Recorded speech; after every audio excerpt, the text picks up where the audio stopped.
الحمد لله رب العالمين والصلاة والسلام على أشرف الأنبياء والمرسلين وعلى آله وصحبه ومن تبعهم بإحسان إلى يوم الدين. أما بعد فأعوذ بالله من الشيطان الرجيم. بسم الله الرحمن الرحيم. يريدون ليطفئوا نور الله بأفواههم والله متم نوره ولو كره الكافرون. صدق الله العظيم.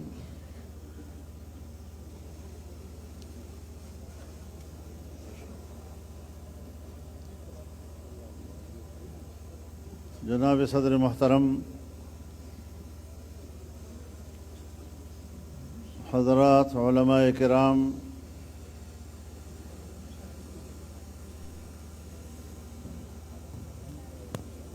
دانشوران گرامی،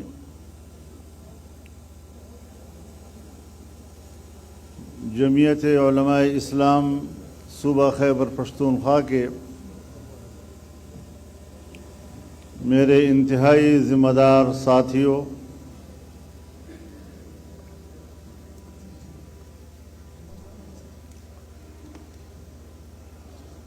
میرے لیے سعادت کی بات ہے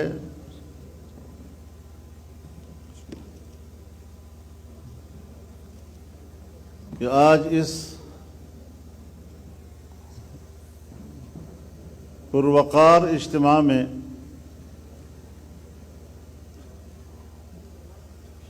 آپ سے مخاطبت کا موقع حاصل کر رہا ہوں۔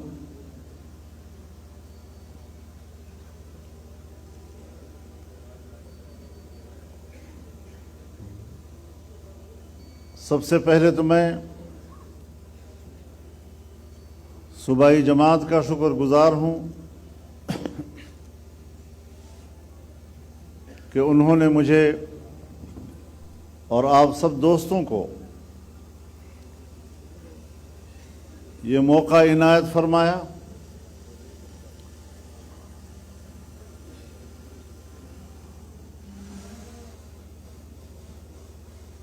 کوئی 2 ہفتوں سے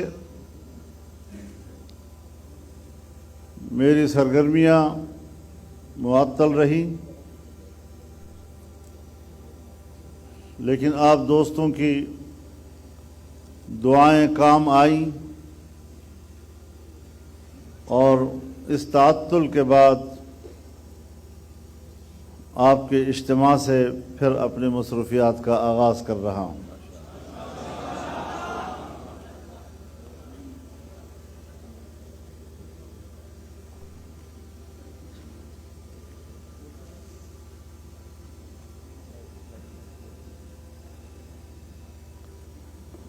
جمعیت علماء اسلام ایک نظریاتی تحریک اور جہد مسلسل کا نام ہے۔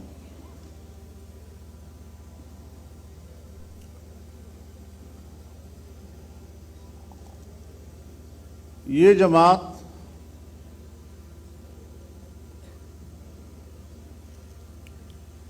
اپنے اکابر و اسلاف کے نظریات و اعتقادات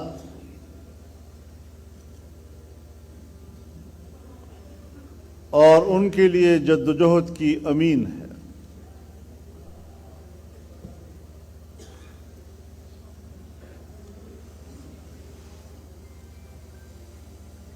موافق حالات بھی آتے ہیں، ناموافق حالات بھی آتے ہیں،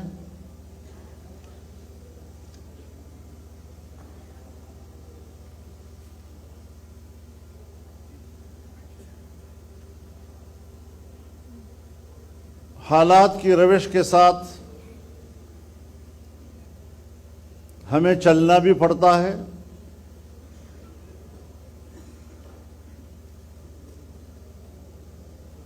لیکن اللہ تعالیٰ نے ہمیں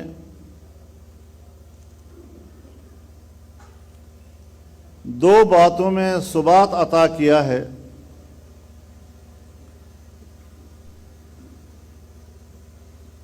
کہ نہ ہم نے اپنے اکابر و اسلاف کے عقیدے و نظریے پر کوئی سودا کیا، اور نہیں اس عقیدے اور نظریے کے لیے کام کرنے کے منہج اور رویے پر کوئی سمجھوتا کیا۔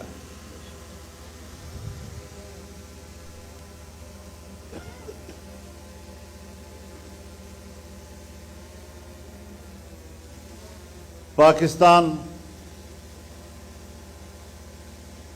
کو ایک اسلامی ریاست بنانا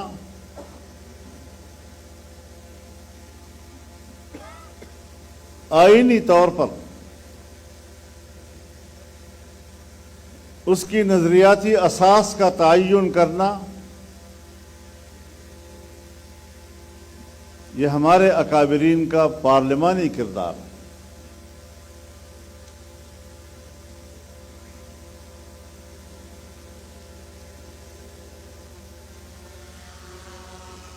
ہمارے ملک کی جمہوریت اور پارلیمانی سیاست یقیناً کوئی معیاری نہیں ہے۔ اس پر ہزاروں سوالات اٹھ سکتے ہیں اور اٹھ رہے ہیں،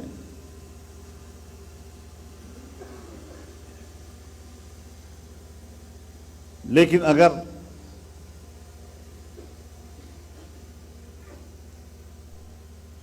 ہم مسلمان ہوتے ہوئے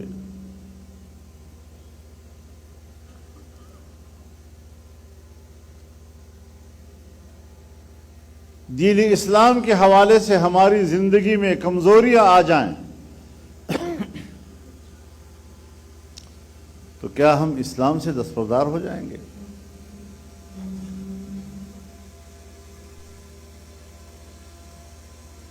کہ مسلمان کمزور ہو گئے، اسلام پر ان کا عمل برائے نام رہ گیا، ہم برائے نام مسلمان ہیں، اس لیے اس اسلام سے ہم دستبردار ہوتے ہیں۔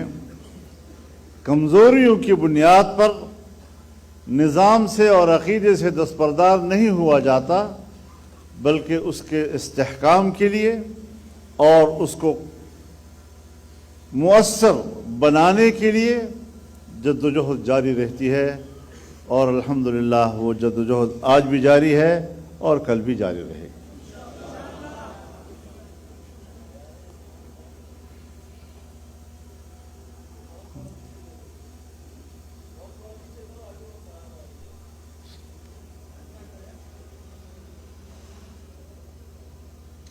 پاکستان میں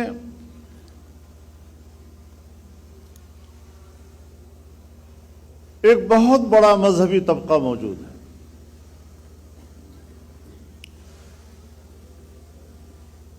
اور اس مذہبی طبقے میں فرقہ وارانہ اختلافات موجود ہیں، مختلف مکاتب فکر ہیں،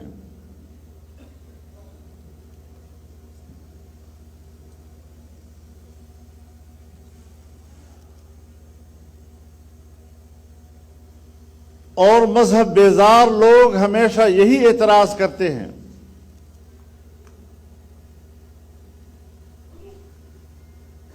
کہ اسلام تو ہم بھی چاہتے ہیں، اسلام تو ہمارا بھی مذہب ہے، لیکن کس کا اسلام، کس مذہب کا اسلام، کس فرقے کا اسلام؟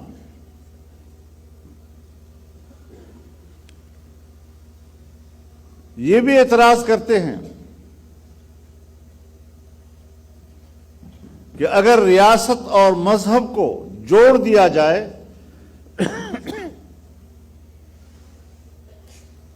تو مذہبی منافرت اور فرقہ واریت کا اثر ریاست پر پڑتا ہے، منفی اثر پڑتا ہے۔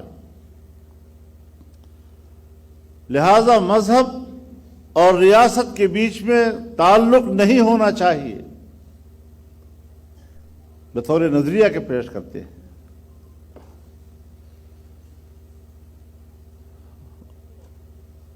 اور ہماری پارلیمانی زندگی میں ایسے مواقع آئے ہیں جہاں یہ موضوع زیر بحث آیا ہے۔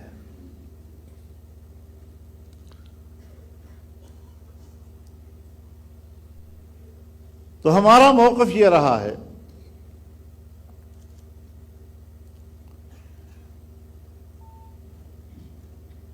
کہ تمام مذہبی مکاتب فکر کی جو سیاسی قیادت ہے، ان کی سیاسی قیادت نے ہمیشہ مذہبی ہم آہنگی کا کردار ادا کیا ہے۔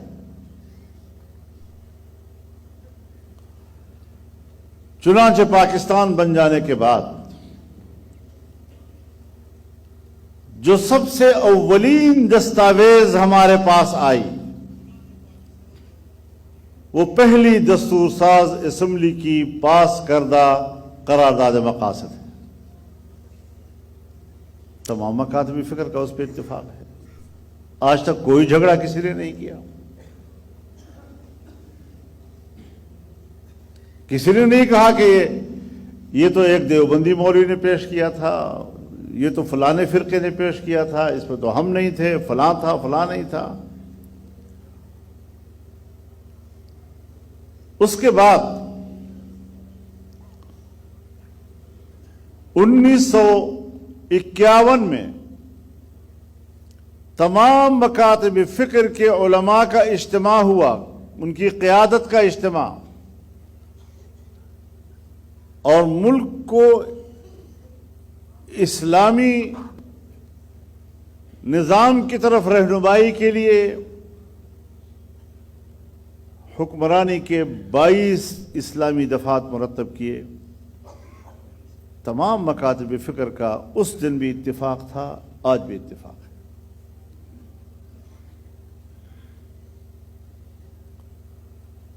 آئین پاکستان سن 1973 کا آئین، اس کے تمام تر اسلامی دفعات، اس میں موجود مسلمان کی تعریف،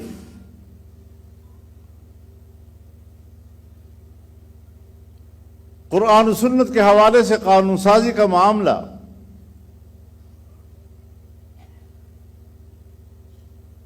عقیدہ ختم نبوت کے تحفظ کی ترمیم،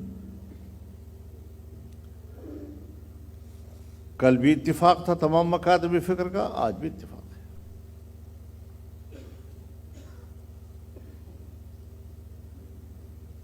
کس فرقے کے عقائد اور اس کی فقہ کے تابع ہونا چاہیے نظام، اس کے لیے بھی اسلامی نظریاتی کونسل بنائی گئی، جس میں ماہرین شریعت بھی ہیں، ماہرین آئین قانون بھی ہیں، اور تمام مکاتب فکر کی نمائندگی ہے۔ اور آج تک جتنی سفارشات قانون سازی کے لیے مرتب ہوئی ہیں، 99% سفارشات پر اتفاق ہے، کونسل کے اندر بھی تمام مکاتب فکر کا اور کونسل سے باہر بھی تمام مکاتب فکر کا۔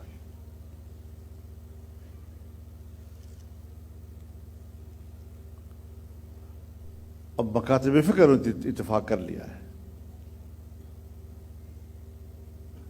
اگر قانون سازی نہیں کر رہے تو آپ لوگ نہیں کر رہے۔ ہمارے ایوانوں کو ایسے ایسے لوگوں سے بھر دیا جاتا ہے کہ جنہیں قرآن و سنت سے کوئی دلچسپی ہی نہیں ہوتی۔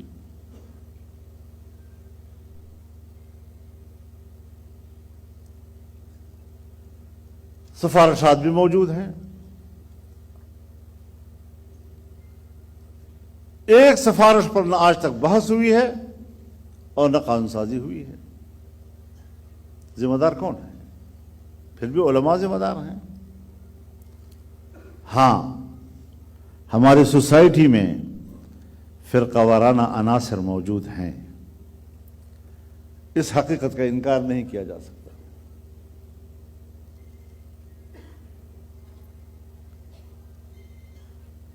اور وہ فرقہ وارانہ عناصر جب آپس میں لڑتے ہیں، ایک دوسرے کے خلاف اشتعال پیدا کرتے ہیں، تب پیدا کرتے ہیں جب ہماری ریاست کو اور ریاست کی کسی حکومت کو اس کی ضرورت ہوتی ہے۔ فرقوں کو ریاستی ادارے لڑاتے ہیں، فرقوں کو حکومتیں لڑاتی ہیں، ان کے درمیان اشتعال کے پیچھے ان کی باقاعدہ منصوبہ بندی کار فرما ہوتی ہے، تو فرقوں کو لڑاتے آپ ہیں اور پھر فساد کا الزام آپ مذہبی مکاتب فکر پہ ڈالتے ہیں۔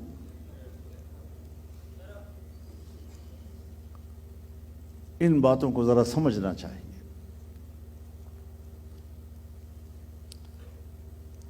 پرسوں میرے پاس ایک قابل احترام سفیر صاحب تشریف لائے تھے۔ بہت سی باتوں میں انہوں نے قرم ایجنسی کا ذکر کیا۔ بہت سی باتوں میں انہوں نے قرم ایجنسی کا ذکر کیا، وہاں کے فسادات کی طرف اشارہ کیا۔ تو میں نے کہا کہ اب آپ یہ سوال کرنا چاہیں گے کہ یہ شیعہ سنی فساد ہے؟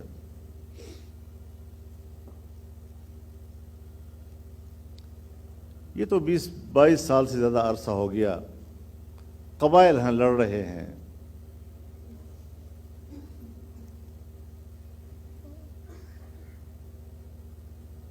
لیکن اگر یہ شیعہ سنی فساد ہے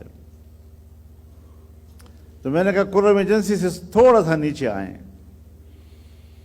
تو ہنگو آتا ہے، یہ علاقہ بھی شیعہ سنی کا علاقہ ہے۔ اس سے تھوڑا آگے آئیں تو خالصتاً شیعہ آبادی آتی ہے، ان کے بالکل بیچ میں سے سڑک گزرتی ہے، کوہاٹ کی طرف آتی ہے۔ پھر کوہاٹ آ جائیں تو وہاں پر بھی شیعہ سنی معاملہ ہے، ماضی میں فسادات بھی ہوئے ہیں۔ یہ کیا وجہ ہے کہ قرم میں جھگڑا شیعہ سنی کا ہے، آگ جل رہی ہے اور اس کی گرمی نہ ہنگو تک پہنچتی ہے، نہ کوہاٹ تک پہنچتی ہے، اور کراچی تک پہنچ جاتی ہے۔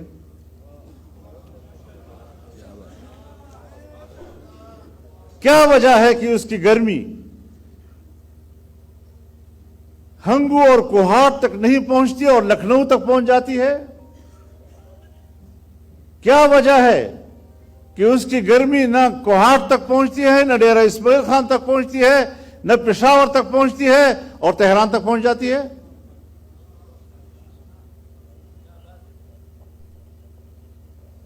تو ہم مقامی لوگ ہیں، ہمیں پتہ ہے کہ اس مسئلے کی بنیاد کیا ہے اور اس کے مسئلے کے حل کے راستے کیا ہو سکتے ہیں۔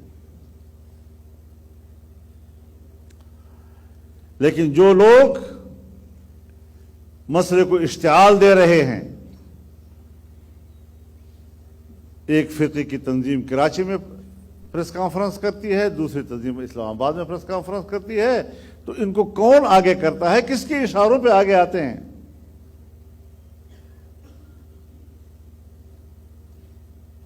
اپنے نظریے سے محبت، عقیدت، اس کے لیے قربانی کا جذبہ، اور اگر لوگ اس میں شہید ہو جاتے ہیں تو اپنے خون کا سہارا لینا، یہ تو ہر ایک کرتا ہے۔ یہ کون سی ایسی بات ہے؟ ہر ایک اپنے جو قتل ہو جاتے ہیں ان کو شہداء کہتے ہیں، ہمارا خون، ہماری قربانیاں، اس کا سہارا تو ہر ایک لیتا ہے۔ تو کب تک آپ معاشرے کو غلط فہمیوں کا شکار کرتے رہیں گے؟ کیوں آخر؟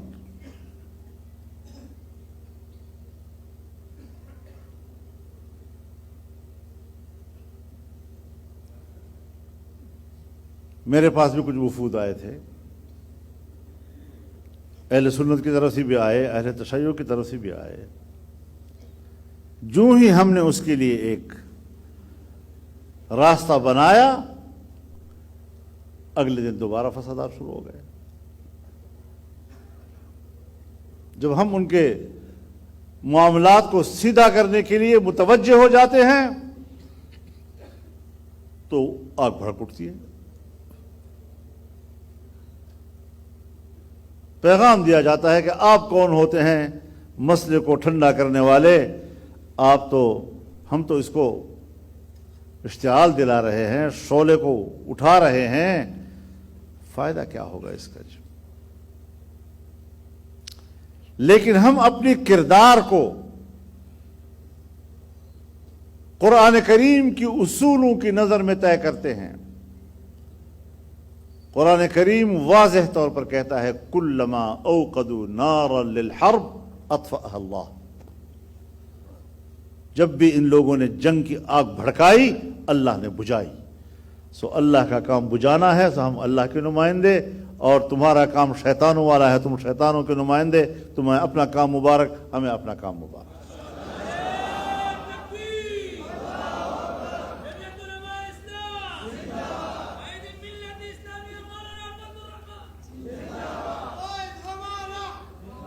تو میرے محترم دوستو،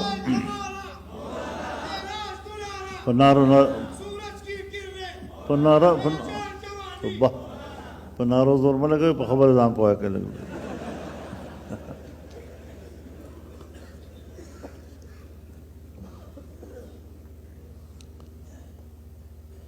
لیکن میرے محترم دوستو،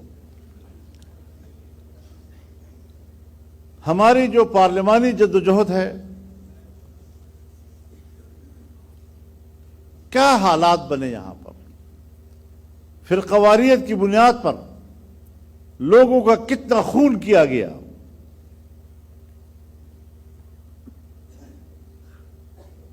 مجھے بھی اپنے ساتھیوں نے رابطے کیے کہ جی ہمیں قتل کیا جا رہا ہے، ہمیں بندوق کی اجازت دے دو۔ ہم نے کہا نہیں، یہ جمعیت کا روش نہیں۔ کہنے لگے پھر ہم سیٹ ہار جائیں گے۔ میں نے کہا ہار جائیں، کوئی مسئلہ نہیں، ایک سیٹ ہارنے سے کچھ نہیں بنے گا۔ اپنے منہج کو تبدیل نہیں کرنا، اشتعال میں نہیں آنا، تحمل اور برداشت سے کام لینا ہے۔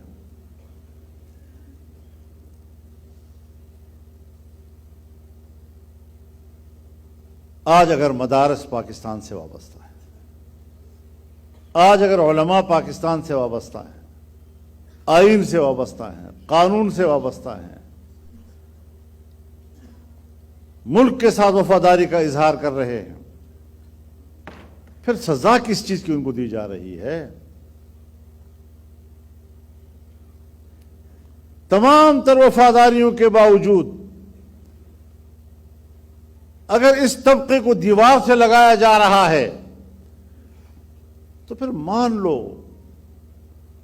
کہ نہ مولوی دہشت گرد ہے، نہ مدرسہ دہشت گرد ہے، نہ یہ دہشت گردوں کے مراکز ہیں، لیکن الزام چسپاں کر دو تاکہ اس الزام کے سہارے پر تم ان کو دیوار سے لگاؤ اور دنیا کو تسلی دو کہ ہم تو پاکستان میں دہشت گردی سے جنگ لڑ رہے ہیں، اور پھر اس عنوان سے ڈالر کماتے رہو۔ ہمارے خون پر ڈالر کماتے ہو، تمہیں شرم نہیں آتی؟ پاکستان کی اقتصاد چلے گا اس بات پر کہ تم مدارس کا کو کھنڈرات بناؤ، علماء کا قتل عام کراؤ، انہیں آپس میں لڑاؤ، انہیں دہشت گرد کہو، ان کے حقوق پامال کرو، ان کو انسانی حقوق سے محروم کر دو۔ سو ہم نے برداشت کیا۔ ہم بھی وقت کا انتظار کرتے رہے، پھر 26ویں ترمیم پر آ کر پھنسے یا نہیں۔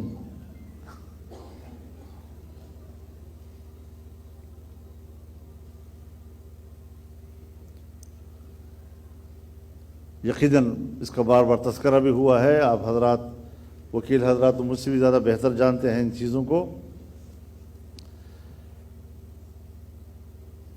آئین بنا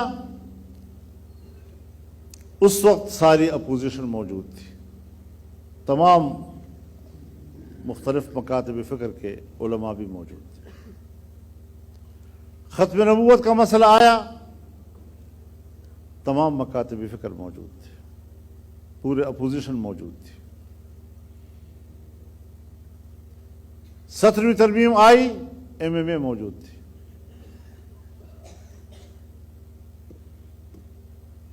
18ویں ترمیم آئی، ساری اسمبلی موجود تھی۔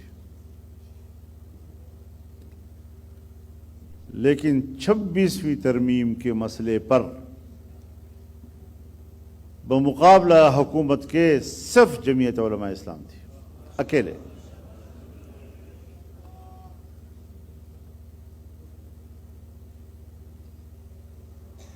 اب ظاہر ہے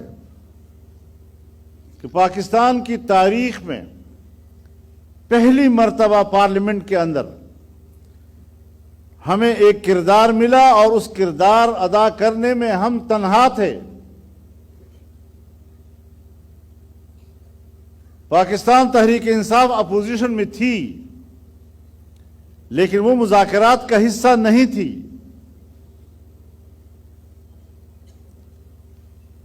ہم ان کو قدم بقدم صورتحال سے آگاہ کرتے رہے، ان کو اعتماد میں لیتے رہے۔ اگر انہوں نے نشاندہی کی کہ فلاں جگہ پر ہمیں اعتراض ہے، ہم اس کو بھی مسئلہ بناتے تھے اور مذاکرات کا حصہ بناتے تھے۔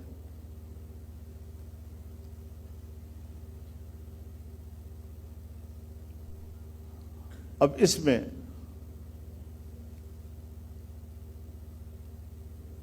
ہمیں مسودہ اور ڈرافٹ نہیں دیا جا رہا تھا، چھپایا جا رہا تھا، اور جب مہیا کیا گیا اور ہم نے اس کو دیکھا تو سب سے پہلے حملہ آئین کے آرٹیکل 8 پر ہوا، جو ہمارے عام آدمی کے انسانی حقوق کا تحفظ کرتا ہے۔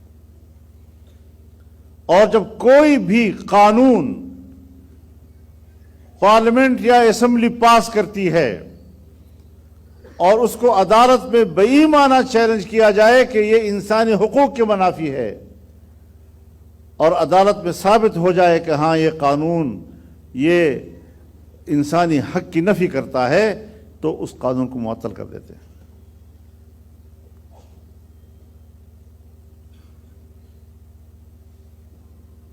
یہاں پر ایک چھوٹا سا استثناء ہے کہ اگر کوئی شخص آئین کا انکار کرے، فوج سے بغاوت کرے وغیرہ وغیرہ، چھوٹے سے استثناء کے ساتھ، لیکن یہاں استثناء کا دائرہ بڑھا دیا گیا، اور اصل جو دفعہ تھا انسانی حقوق کا، اس کے حدود تنگ کر دیے گئے۔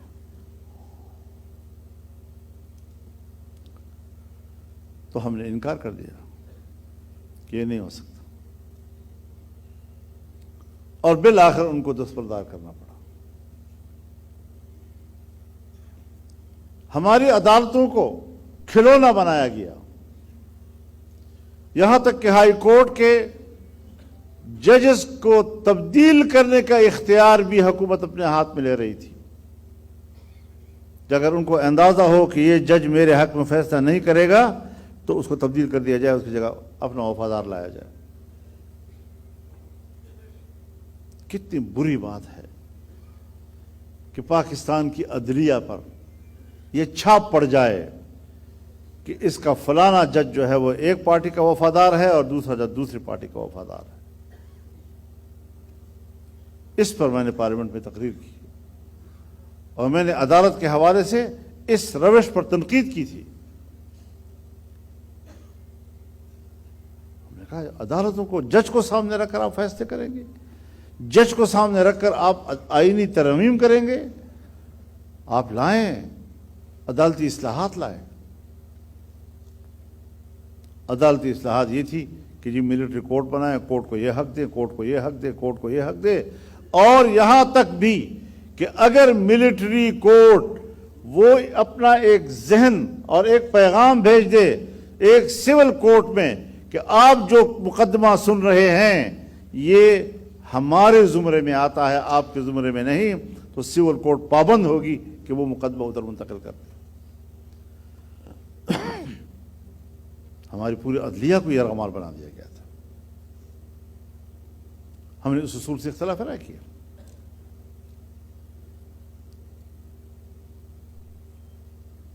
56 شقوں پر مشتمل آئینی ترمیم، آپ کی دعاؤں سے ہم نے 34 شقوں سے ان کو دستبردار کیا،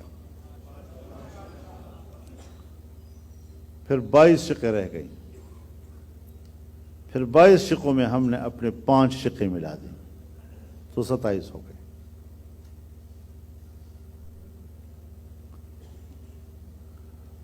اب کورٹ نے فیصلہ کیا تھا، وفاقی شرعی عدالت نے فیصلہ کیا تھا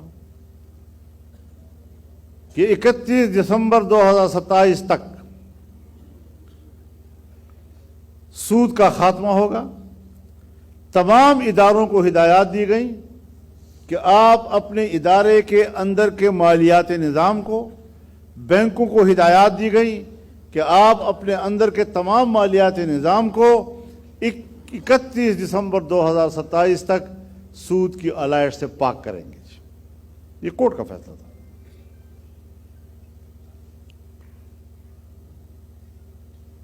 اب کورٹ کا فیصلہ، شریعت کورٹ کا فیصلہ، اس بیچاری کے فیصلے کی اتنی ہی وقت ہے کہ فیصلہ تو دے دیا، لیکن اگر کسی نے سفید کاغذ پر بھی اپیل لکھ کر سپریم کورٹ میں دائر کر دی یا اس کی شریعت اپیلٹ بینچ میں دائر کر دی، مقدمہ فیصلہ رک گیا۔ کوئی پابندی نہیں ہے سپریم کورٹ پر کہ وہ اس پر سماعت کب کرے، ان کی نظر ثانی اپیل کب سنے، کوئی پابندی اس کی نہیں ہے۔ یوں سمجھے کہ شرعی عدالت کا فیصلہ عدالت ہی نہیں ہے۔ وفاقی شرعی عدالت کا اپنا جج اپنے کورٹ کا چیف جسٹس نہیں بن سکتا تھا۔ آپ بتائیں کہ جج کیوں آئے گا؟ اچھا بھی اس کی عزت و احترام ہوتا ہے، اس کی آؤ بھگت ہوتی ہے، یہاں آ کر تو بے نام و نشان رہ جائے گا۔ تو ہم نے اس میں یہ اضافہ کیا کہ عدالت کا فیصلہ مؤثر ہوگا اور وفاقی شرعی عدالت کا اپنا جج اپنے کورٹ کا چیف جسٹس بنے گا اور اس کے خلاف جب اپیل ہوگی تو جس کورٹ میں اپیل جائے گی 1 سال کے اندر اندر اس اپیل پر فیصلہ کرنا لازم ہوگا، اور اگر 1 سال کے اندر وہ فیصلہ نہ دے سکا تو وفاقی شرعی عدالت کا فیصلہ خود بخود مؤثر قرار پائے گا۔ اب آپ اس چیز کو ایک طرف رکھ کر محفوظ کر لیں۔ اس کے بعد ہم نے ترمیم دی کہ 1 جنوری 2028 سے ملک کے ہر ادارے میں ہر جگہ پر سود کا خاتمہ ہو جائے گا۔ لہذا شرعی عدالت کے اختیارات کے حوالے سے اس چیپٹر کو اور اس چیک کو جب آپس میں ملا کر آپ پڑھیں گے تو آپ بتائیں کہ سود کا خاتمہ ہو گیا یا نہیں ہوا۔ کل جب کورٹ میں کیس آئے گا تو اٹارنی جنرل پیش ہوگا نا، تو اٹارنی جنرل اپنے آئین کی خلاف بات کرے گا وہاں پر، لا منسٹر پیش ہوگا تو وہ کیا اپنے آئین کے خلاف وہاں بات کرے گا؟ اس طریقے سے سود کے نظام کے خاتمے کو مستقل طور پر جڑ سے اکھاڑنے کے لیے بنیاد رکھ دی گئی ہے۔ بس اتنا ہے کہ یہ میدان ذرا حوصلہ چاہتا ہے۔ جذباتی ہو کر تو آدمی بندوق کی طرف جاتا ہے نا، تو یا ادھر یا ادھر۔ مشکل تو یہ ہے کہ یہاں صبر و تحمل سے کام لینا پڑتا ہے، تدبر اور احتیاط سے کام لینا پڑتا ہے۔ بنیادی چیز یہ ہے کہ نظریے کو زندہ رکھنا ہے۔ نظریہ زندہ رہے گا تو ایک وقت آئے گا جب آپ کو مواقع ملیں گے۔ اور پھر اسلامی نظریاتی کونسل کی سفارشات آتی تھی، ایوان میں پیش ہو جاتی تھی، اور اس کے بعد متعلقہ کمیٹی کے پاس چلی جاتی تھی اور وہاں ڈمب ہوتی جاتی تھی، اور آج کل پتہ نہیں کتنے کمرے بھرے ہوئے ہوں گے ان سے۔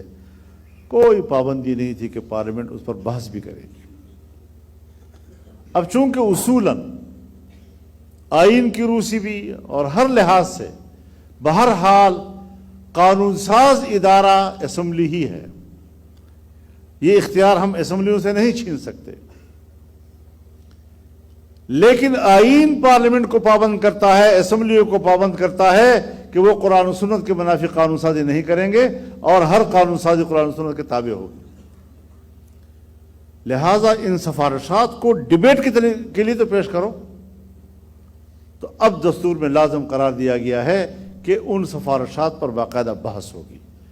جب بحث ہوگی تو ظاہر ہے کہ یا تو اتفاق رائے ہو جائے گا اور یا اختلاف ہوگا تو ایک فریق کہے گا کہ قانون سازی کرو. قرآن و سنت کے مطابق یہ ہے.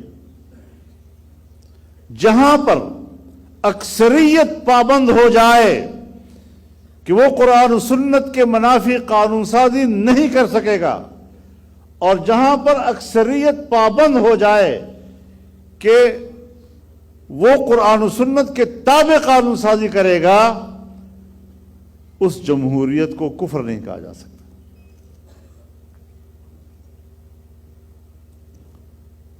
ہاں آپ سمجھتے ہوں گے عمل کدھر ہے؟ تو مسلمان اگر دین پر عمل نہ کرے تو کافر ہو جاتا ہے. کافر تو پھر بھی نہیں ہے. کلمہ گو تو کہا جائے گا، جنازہ تو پھر بھی پڑھا جائے گا اس کا.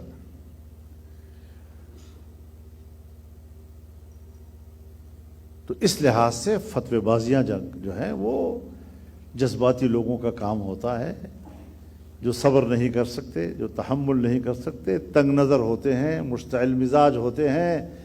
اور پھر ہمارے وہ حضرات جو صرف حجروں کے اندر صرف اور صرف تدریس سے وابستہ ہوتے ہیں اور فتوی پوری دنیا پہ دے رہے ہوتے ہیں.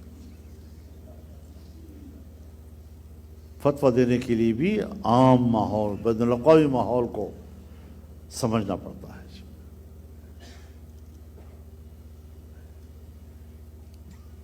تو میرے بھائیوں، لوگوں کو شعور دو، سیاسی شعور دو. حضرت مولانا ابو الحسن علی ندوی فرماتے ہیں کہ تہجد گزار آدمی بھی اگر لوگوں کو سیاسی شعور نہیں دے گا تو تہجد تو دور کی بات ہے، 5 وقت کی نماز بھی لوگوں کو نصیب نہیں ہوگی. وہ دین سے لا تعلق ہو جائیں گے. ان پہلوؤں پر ہمیں نظر رکھنی ہے. یہ کس کی ڈیوٹی ہے؟ یہ آپ حضرات کی ڈیوٹی ہے. جمعیت علماء اسلام کا رکن بننے کے بعد یہ آپ کی زندگی کا مقصد بن جاتا ہے.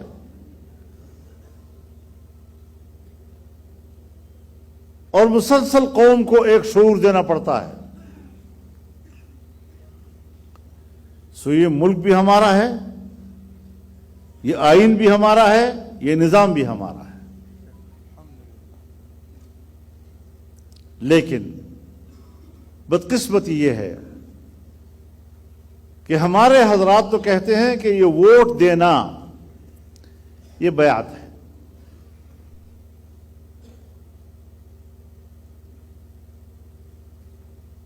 بیعت بلا واسطہ بھی ہوتی ہے اور بیعت بالواسطہ بھی ہوتی ہے. جہاں صدارتی طرز حکومت ہو وہاں صدر مملکت کو براہ راست ووٹ دیا جاتا ہے، اور جہاں پارلیمانی طرز حکومت ہو وہاں بوساطت قومی اسمبلی اور پارلیمنٹ کے صدر بھی بنتا ہے، وزیر اعظم بھی بنتا ہے. اب بیعت جیسا ایک مقدس فریضہ، لوگ ووٹ ایک کینڈیڈیٹ کو دیتے ہیں، بکسہ کھلتا ہے تو کسی اور کے لیے کھلتا ہے. ابھی تھوڑا عرصہ ہوا ہے، مہینہ بھی نہیں ہوا ہوگا اس کا شاید، بلوچستان کے ہمارے ایک حلقے میں ہمارے ساتھی نے اپیل کی ہوئی تھی کہ بھائی یہ نتیجہ غلط ہے، میں کامیاب ہوں اور یہ حلقہ دوبارہ اس کو ویریفائی کیا جائے، اثرنو ووٹ چیک کیے جائیں کہ واقعی ووٹ صحیح پڑے ہیں یا نہیں. نادرا نے ووٹوں کی تفتیش شروع کی اور جتنا انہوں نے تفتیش کی باقاعدہ لکھا کہ صرف 2% ووٹ صحیح ہمیں نکلے اور باقی ووٹوں کا ہمیں کچھ پتہ نہیں چلا کہاں سے آئے ہیں. 98% ووٹ جو ہیں اس کا پتہ نہیں چلا کہ کہاں سے آئے ہیں. ہم صرف 2% ووٹوں کی تصدیق کر سکے ہیں. یہ ہے آپ کا الیکشن. فخر کرتے ہو ہم نے الیکشن جیت لیا، ہم نے الیکشن ہار دیا. ابھی کل الیکشن ہوا ہے گزشتہ کل ایک حلقے میں 15 پولنگ اسٹیشنوں کا 15 پولنگ اسٹیشن کا الیکشن ہوا ہے، اور پہلے بھی ہمارے ساتھی کا دعویٰ تھا کہ میں جیتا ہوا ہوں۔ فارم 45 جو پولنگ اسٹیشن کا نتیجہ ہے وہ یہ ہے، اور میں 2500 ووٹوں سے جیت رہا ہوں۔ کل کے 15 پولنگ اسٹیشنوں میں تمام پولنگ اسٹیشنوں پر فارم 45 پڑھیں، سب پر جمعیت کا کینڈیڈیٹ جیتا ہوا ہے، اور 47 پہ ان کو جتوا دیا۔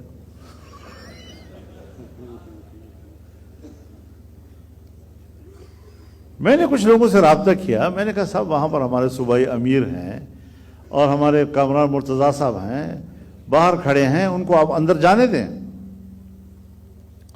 تاکہ RO سے ملے۔ بالآخر ان کو جانے دیا گیا، لیکن اندر نہ DRO ملا نہ RO ملا۔ ڈپٹی کمشنر جو اس وقت نہ RO تھا نہ DRO تھا، اس نے اسے ریسیو کیا، دفتر میں بٹھایا، چائے پلائی، اور چائے پلانے کے بعد باہر لا کر کہا کہ اس دیوار پر آپ دیکھیں، دیوار کو دیکھو تو وہ 47 فارم چپکا ہوا تھا اس کے اوپر چسپاں۔ اس کو پڑھ کر انہوں نے کہا یہ تو نتیجہ ہمارے خلاف ہے، لیکن ہمارے پاس تو یہ فارم ہے۔ انہوں نے کہا بس ٹھیک ہے، آپ جائیں، بس مہربانی جی، ہو گیا، یہ آپ کا الیکشن ہے جی۔ اب اس الیکشن کو ہم تسلیم کریں؟ آپ کے اپنے اس خیبر پختونخوا کے صوبے کا الیکشن یہ فارم 47 کا ہے، جھوٹا الیکشن ہے، اور جھوٹی حکومت یہاں بیٹھی ہوئی ہے۔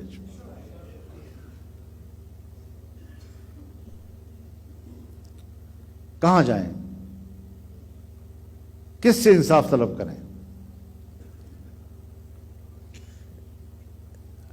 ملٹری کورٹس کے حوالے سے ایک دفعہ مجھے ایک بڑے بزرگ نے بڑے غصے میں کہا، مولانا صاحب آپ کیا چاہتے ہیں؟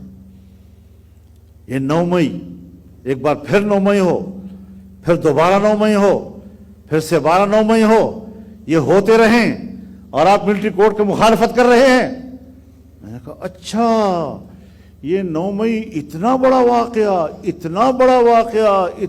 واقعہ ہے کہ اس کے بدلے میں صوبے کی حکومت بطور انعام کے آپ نے ان کو حوالے کر دی۔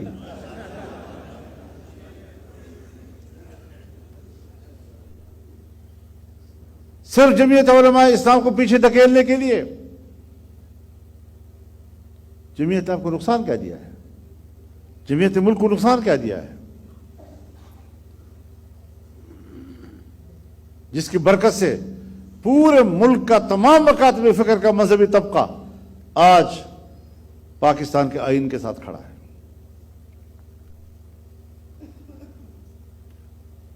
ان کو آپ پیچھے دھکیل رہے ہیں۔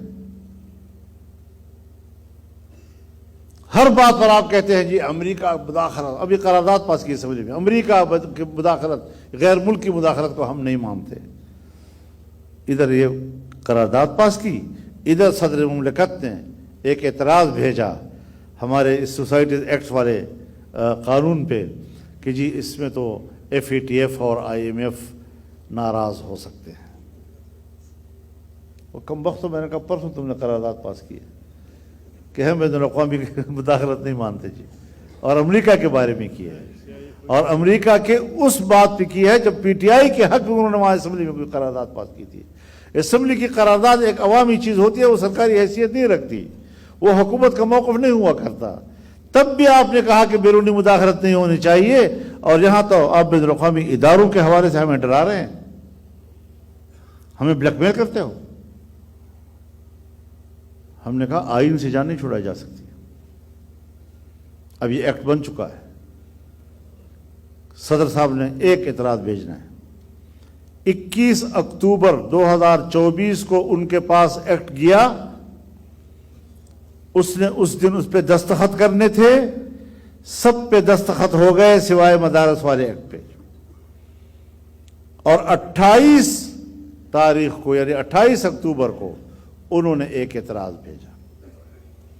اب 10 دن کے اندر ایک اعتراض کا اس کو حق ہے،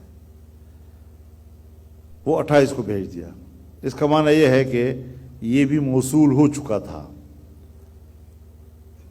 28 کو اعتراض لگانے کا معنی یہ ہے کہ آپ کو ریسیو ہو چکا ہے۔ اب اس پر اسپیکر نے آپ کو جواب دیا کہ آئین کے آرٹیکل فلانا اور رولز کے آرٹیکل فلانے کے تحت یہ لفظی غلطی ہے جس کی اصلاح کر کے میں بھیج رہا ہوں، اور سینٹ کے چیئرمین نے بھی دستخط کیے، اور صدر نے کوئی اعتراض نہیں کیا، خاموش۔ نے یہ کہا کہ جوائنٹ سیشن بلاؤ، نے یہ کہا کہ یہ میری تسلی کے لیے کافی نہیں ہے، نہ اس پر کوئی پریس کیا اس کو، نہ اس پر کوئی زور دیا اس نے، اور پھر جا کر 13 نومبر کو 8 اعتراضات بنا کر بھیجتا ہے۔ 8 اعتراضات۔ بھائی پہلے تو آپ کو دوسرے اعتراض کا حق نہیں ہے، پھر اگر دوسرے اعتراض کا حق ہے تو 10 دن کے اندر ہے، آپ کو تو 13 کو جا رہے ہیں، آپ اتنی تاخیر کے ساتھ آپ کو حق نہیں پہنچتا آئینی لحاظ سے۔ اب انہوں نے کہا نہیں، وزیر صاحب نے اسمبلی میں کہا جوائنٹ سیشن ہونا چاہیے تھا۔ میں نے کہا ہونا چاہیے تھا یہ آپ کا کام نہیں ہے، ہونا چاہیے تھا یہ صدر مملکت کا کام ہے، کیونکہ وہ پارٹ آف دی پارلیمنٹ ہے، اور یہ رابطہ پارلیمنٹ اور صدر کے درمیان ہوگا۔ وزارت بیچ میں کیسے بول رہی ہے؟ اس پر اسپیکر بات کرے،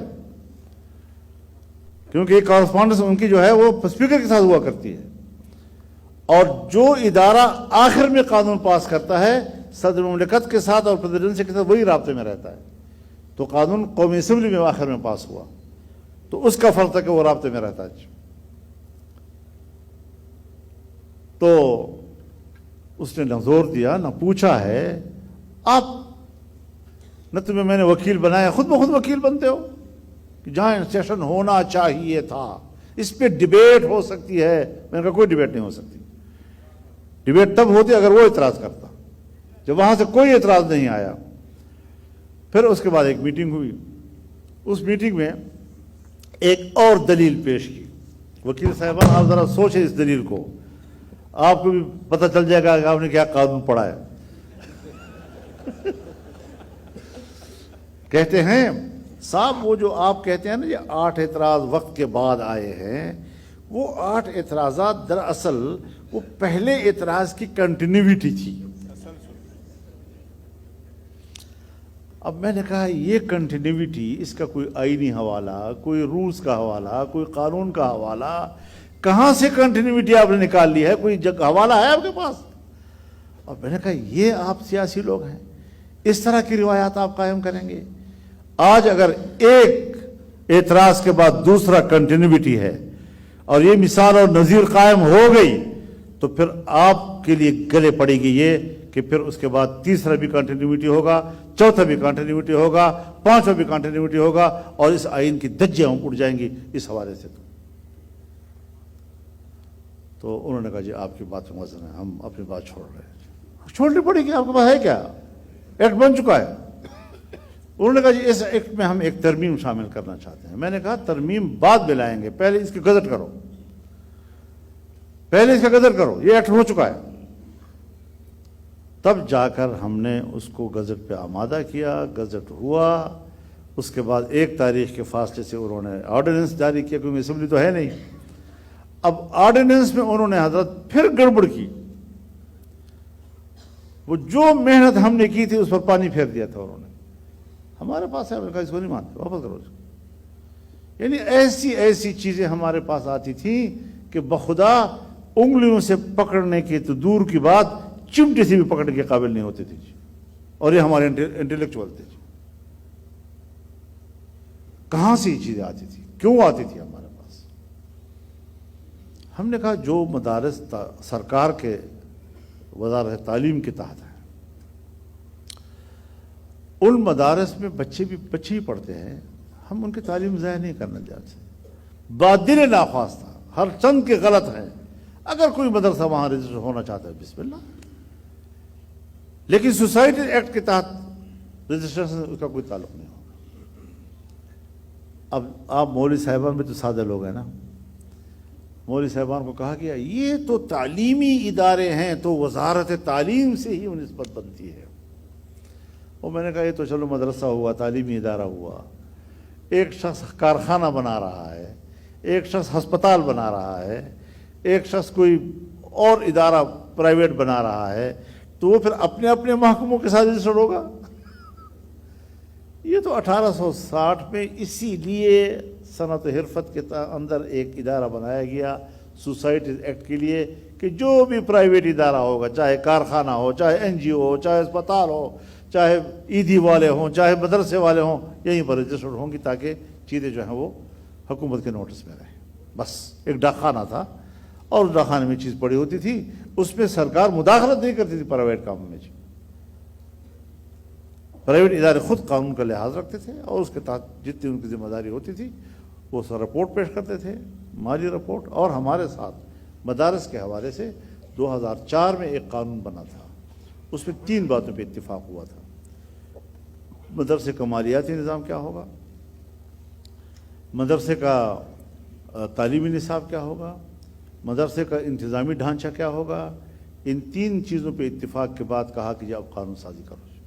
قانون سازی ہو گئی، صوبوں سے بھی ہو گئی۔ پھر کہاں سے آیا تعلیمی بورڈ، اور وہ بھی کوئی ایکٹ نہیں، کوئی قانون نہیں، ایک معاہدہ ہے۔ معاہدے پہ دستخط دونوں طرف کے ہیں، لیکن یہ جو مدرسوں کو توڑ دیا گیا، بورڈوں کو تقسیم کیا گیا اور 5 سے 15 20 بنا دی گئی، یہ تو اس میں ایک بھی شریک نہیں تھا، اس میں تو صرف 5 بورڈ شریک تھے، تم تو تھے ہی نہیں اس میں، تمہارے تو دستخط ہی نہیں ہے۔ تو اس معاہدے کے اندر کیا لکھا ہوا ہے ذرا وہ بھی پڑھ لینا۔ اس میں لکھا ہوا ہے کہ مدارس کی جس کی بھی رجسٹریشن ہو چکی ہے وہ بحال ہوگی، نئی رجسٹریشن ہوگی تو اتنے عرصے کے اندر کرنی ہوگی، بینک اکاؤنٹ سب کے کھول دیے جائیں گے، غیر ملکی طلباء اگر پڑھنا چاہیں گے تو 9 سال کا ویزا اس کو دیا جائے گا۔ اب تنظیمات مدارس دینیہ مدارس نے اس پر دستخط کیے۔ تنظیمات مدارس سے وابستہ کسی ایک مدرسے کی نہ رجسٹریشن بحال ہوئی، نہ نئی رجسٹریشن ہوئی، نہ آج تک اس کا بینک اکاؤنٹ کسی مدرسے کا کھلا، نہ کسی ایک غیر ملکی طالب علم کو ویزا ملا، تو معاہدے کی خلاف ورزی ہو گئی یا نہیں؟ تو اگر آپ کے مدرسوں میں انہوں نے کسی کو ویزا دیا ہو یا کسی کا بینک اکاؤنٹ کھولا ہو، وہ ہمارے مدرسوں کو بلیک میل کرنے کے لیے تھا۔ معاہدے کی خلاف ورزی بھی کرتے ہو، بلیک میل بھی کرتے ہو ہمیں اپنے مدرسوں کے ذریعے سے۔ ہم تو پھر بھی کہتے ہیں اگر کوئی وہاں رجسٹر ہونے سے جائے۔ تو یہ چیز اس حد تک انہوں نے پیچیدہ بنانے کی کوشش کی، لیکن اللہ تعالیٰ نے ہمیں ہمت دی اور ہم نے الحمدللہ اس پر کام کیا اور اس میں ہم جیتے ہیں۔ تو میرے محترم دوستو، یہ ایک پارلیمانی ایک جدوجہد ہے، یہ جاری تھی، جاری رہے گی انشاءاللہ العزیز، اور مدرسے بھی اسی طرح رہیں گے۔ یہ پہلا مدرسہ 1866 میں بنا ہے۔ 1866 سے لے کر پورے بر صغیر کے محلے محلے میں اس کی جال بچھی ہوئی ہے، یہ ہماری سوسائٹی کا حصہ بن چکا ہے۔ لیکن اس کے باوجود ہمارے مدرسے کا طالب علم کالج بھی پڑھتا ہے، یونیورسٹی بھی پڑھتا ہے، امتحان بھی دیتا ہے، اور میرے مدرسے کے طالب علم نے آپ کی یونیورسٹی میں اور آپ کے بورڈ میں امتحان دیا ہے، اور نمبر 1 بھی وہ آیا ہے، نمبر 2 بھی وہ آیا ہے، نمبر 3 بھی وہ آیا ہے۔ تینوں پوزیشن ہم نے لیا ہم سے۔ آپ بتائیں تمہارے کتنے بچے ہمارے مدرسوں کی تعلیم حاصل کر رہے ہیں؟ ہم نے تو جدید علوم پر کوئی پابندی نہیں لگائی۔ حضرت آدم علیہ السلام کے بارے میں کہتے ہیں وہ کاشتکاری کرتے تھے۔ اب کاشتکاری زراعت ایک علم ہے۔ نوح علیہ السلام جو ہیں وہ لکڑی کا کام جانتے تھے، داؤد علیہ السلام لوہے کا کام جانتے تھے، یوسف علیہ السلام ریاضی کا فن جانتے تھے، سلیمان علیہ السلام بادشاہ گری کا فن جانتے تھے۔ اب یہ تمام انبیاء کی کام ہے، قرآن نے اس کا ذکر کیا ہے، ہم ان علوم کا کیسے انکار کریں، کس بنیاد پر انکار کریں گے؟ تو میں تو علم کی تقسیم کا ہی خلاف ہوں کہ یہ عصری علوم اور یہ دینی علوم اور یہ دنیاوی علوم اور سب علم علم ہے۔ قرآن نے کہیں تقسیم نہیں کی۔ وَعَلَّمَ آدَمَ الْأَسْمَاءَ كُلَّهَا، سب چیزیں کا علم انسان کو عطا کیا ہے اور سب کو علم کہا گیا ہے۔ یہ تو انگریز نے تقسیم کی ہے، علی گڑھ مدرسے کا نصاب تبدیل کیا اس نے، قرآن نکالا، حدیث نکالا، فقہ نکالی، فارسی زبان نکالی، عربی زبان نکال دی، اور ان کو تحفظ دینے کے لیے دوسرے مدرسے پہ قائم کرنے پڑے گے۔ پاکستان بن گیا تب بھی آپ نے ہماری درخواست نہیں مانی کہ اب تو نہ انگریز ہے نہ ہندو ہے، آؤ نصاب ایک کرتے ہیں تاکہ سب بچے ہمارے یکساں پڑھتے ہیں۔ یہ بیوروکریسی نہیں مانی، یہی اسٹیبلشمنٹ نہیں مانی۔ آج کس کے کہنے پر تم یہ خوبصورت خوبصورت معصوم موسوم الفاظ سے ہمیں ورغلا رہے ہو؟ ہم تو مین سٹریم میں لانا چاہتے ہیں۔ کس مین سٹریم میں؟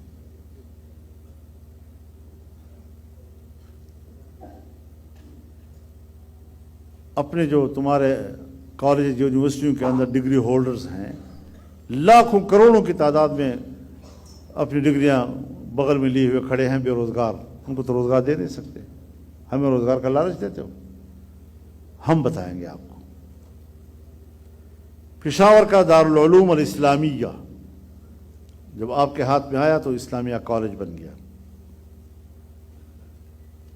اور آج اس کی کوئی مذہبی شناخت نہیں ہے، بس اسلامیہ کالج جب تمہارے ہاتھ میں آیا۔ جامعہ عباسیہ بہاولپور جس میں مولانا شمس الحق افغانی پڑھایا کرتے تھے، جامعہ شفیہ کے شیخ الحدیث وہاں پڑھایا کرتے تھے، آج وہ عباسیہ کالج ہے، کسی قسم کی مذہبی دینی شناخت وہاں نہیں ہے۔ اکاڑا میں ایک سکول تھا، سرکاری ہو گیا، آج اس کا نام و نشان نہیں ہے۔ سندھ میں 2 مدرسے ہمارے نوٹس میں ہیں، جب وہ مدرسے سرکار کے ہاتھ میں آئے، ایک ہائی اسکول بن گیا، ایک کالج بن گیا۔ تو اب تک جو آپ کے ہاتھ میں کوئی مدرسہ آیا ہے دینی مدرسہ، اس کی تو شناخت ہی آپ نے ختم کر دی، سارے مدرسے کیسے آپ کو حوالے کریں؟ اور میں ایک بات اور بھی عرض کرنا چاہتا ہوں، ہم آج اس وقت 21ویں صدی سے گزر رہے ہیں۔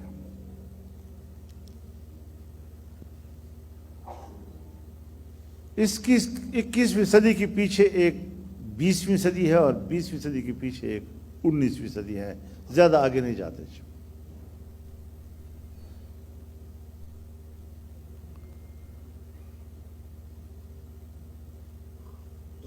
اگر ہم 19ویں صدی میں جاتے ہیں، برصغیر کی آزادی کی تحریک اور سیاسی قیادت علماء کرام کے ہاتھ میں تھی۔ مجھے ایک فساد بتاؤ، ایک فساد کی مثال بتا دو، یا شیعہ سنی کی، یا دیوبندی بریلوی کی، یا وہابی وغیرہ کی، کوئی ایک جھگڑا پورے برصغیر میں مذہبی حوالے سے نہیں ہوا، نہ قومیت کی بنیاد پر، نہ لسانیت کی بنیاد پر کوئی مثال موجود ہے۔ بادشاہ اقتدار کی جنگ ضرور لڑتے تھے، لیکن کوئی اس قسم کا سوسائٹی کے اندر جنگ نہیں تھی۔ جب سے پچھلی صدی میں آپ نے اقتدار سنبھالا، آج تک فساد سے ہماری جان نہیں چھوٹ رہی، تباہی بربادی کر دی ہے ہماری، خون ہے کہ تھم نہیں رہا۔ فرقہ واریت کی بنیاد پر لڑائیاں ہمارے اندر، لسانیت کی لڑائیاں ہمارے اندر، قومیتوں کی لڑائیاں ہمارے اندر، صوبائیت کی لڑائیاں ہمارے اندر، وسائل پر جھگڑے ہمارے اندر، تمام فسادات اس کے بعد شروع ہوئے ہیں جب علماء کی قیادت کو تم نے دیوار سے لگایا اور پیچھے دھکیلا۔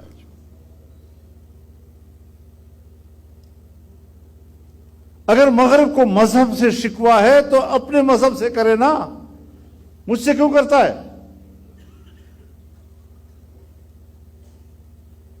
نئی ایجادات، سائنسی ترقی، نئے انکشافات ظہور پذیر ہوئے تو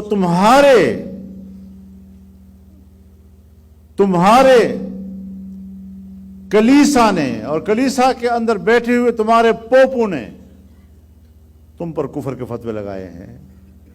یہ کیا نئی باتیں آ گئی؟ یہ تو کفر ہے، یہ تو کفر ہے. یہ تنگ نظری تمہارے مذہبی قیادت نے دی ہے. ہماری مذہبی قیادت نے کوئی ایسی تنگ نظری کا مظاہرہ نہیں کیا. آج اگر کوئی شخص کہتا ہے کہ مولوی صاحب نے 100 سال پہلے یہ فتویٰ دیا تھا، آج یہ کہہ رہا ہے، تو اس میں مولوی کا کیا گناہ ہے؟ فتوے کا کیا گناہ ہے؟ مولوی سائنسدان تو نہیں ہے. آپ کی سائنسی تحقیق آئی، آپ کی جدید تعلیم آئی، نئے تجربات آئے، وہ آپ نے قوم اور معاشرے کے سامنے رکھے. مولوی صاحب نے قرآن و سنت کی نظر میں اس کو دیکھا تو جائز ناجائز کا فتویٰ دیا. آج آپ کی سائنس میں تبدیلی آئی، آپ کی ایجادات میں ترقی آئی، آپ کے نظریے میں ترقی آئی، آپ نے نئی تھیوری پیش کی. اس نئی تھیوری کو پھر علماء کرام نے قرآن و سنت کی روشنی میں دیکھا، اس میں تبدیلی پائی تو اس کے رائے میں بھی تبدیلی آ گئی. تو آپ کے نظریے اور تحقیق میں تبدیلی پہلے آئی ہے، میں نے تو اس کی بنیاد پر پھر اپنا فتویٰ تبدیل کیا ہے. علماء کرام تو جو چیز سامنے آتی ہے اس کی بنیاد پر رائے بناتے ہیں کہ قرآن و سنت سے مطابقت رکھتی ہے یا نہیں رکھتی. لیکن مجھے تانا دے رہے ہو اور اپنی تحقیق نہیں رو رہے ہو. کبھی کہتے ہو زمین ساکن ہے، کبھی کہتے ہو آسمان ساکن ہے، کبھی کہتے ہو سورج متحرک ہے، کبھی کہتے ہو چاند متحرک ہے، کبھی کہتے ہو زمین متحرک. نہ تمہارا نظریہ ایک جگہ ٹھہرتا ہے نہ رکتا ہے. تو اس زمانے میں آپ نے جو فلسفہ دیا، ہمارے علماء نے اس طرح کی کتابیں لکھی. آج اگر نئی صورتحال میں تمام ستارے متحرک ہیں اور وہ اپنے اپنے دائروں میں گھوم رہے ہیں اور دن رات کے فرق آ رہے ہیں، تو ہم نے بھی اسی کو تسلیم کیا.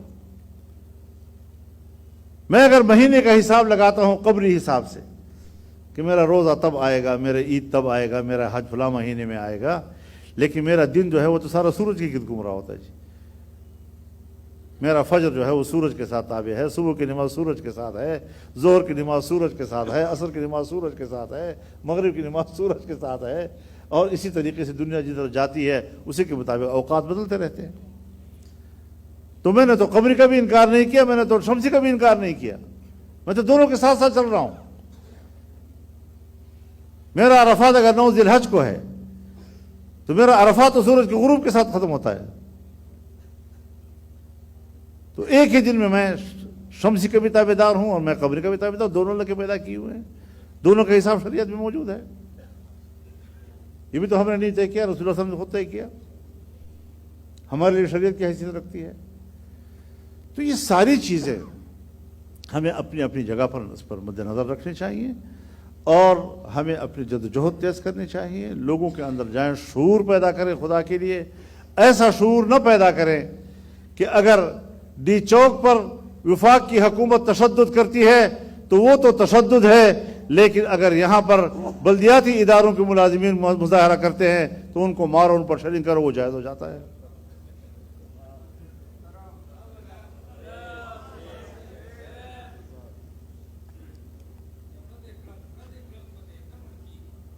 ہم نے تو وہاں بھی احتجاج کیا، ہم اس میں بھی احتجاج کرتے ہیں.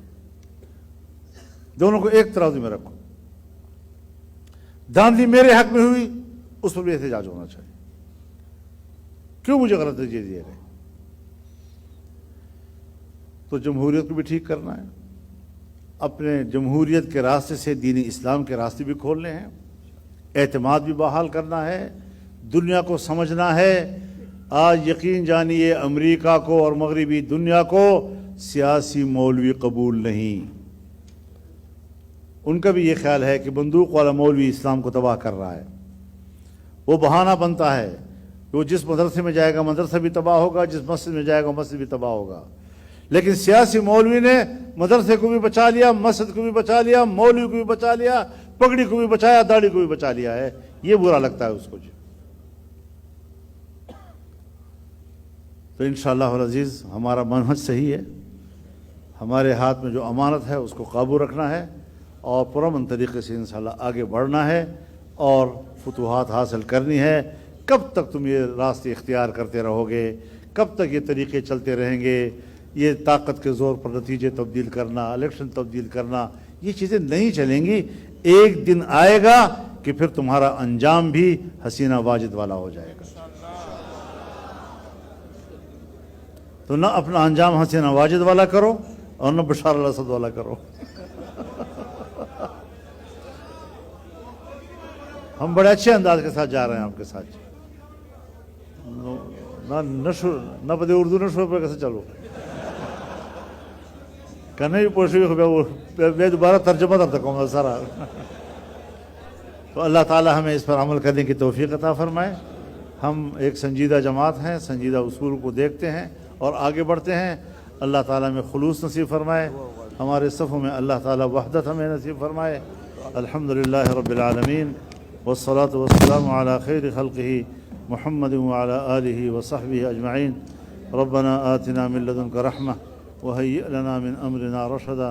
اللهم وفقنا لما تحب وترضى وأحسن عاقبتنا في الأمور كلها وأجرنا من خزي الدنيا وعذاب الآخرة. رب اغفر وارحم وأنت خير الراحمين برحمتك يا أرحم الراحمين.